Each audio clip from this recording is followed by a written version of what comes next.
તારી જેવી તો મેં કઈ પત્ની નથી જોઈ. લ્યો હવે મેં શું કરી દીધું? વરહનો સૌથી મોટો તહેવાર છે દિવાળી. હા તો બધા માણસ પોતપોતાની પત્ની હાટુ ખરીદી કરે.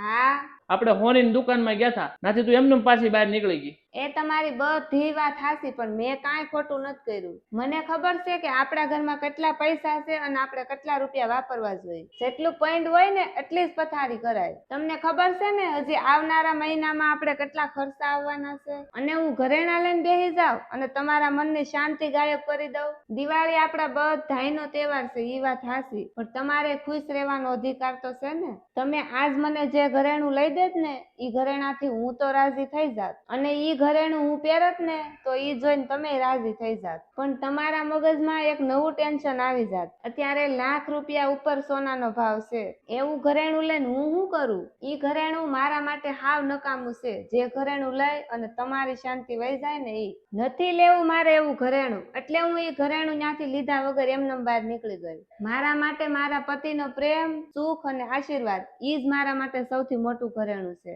અને ઈ બધુંય તમે મને આપો જ છો, અને હું તમારા હારે બહુ ખુશ છું. મારે કાંઈ નથી જોતું, સોના ચાંદી હીરા મોતી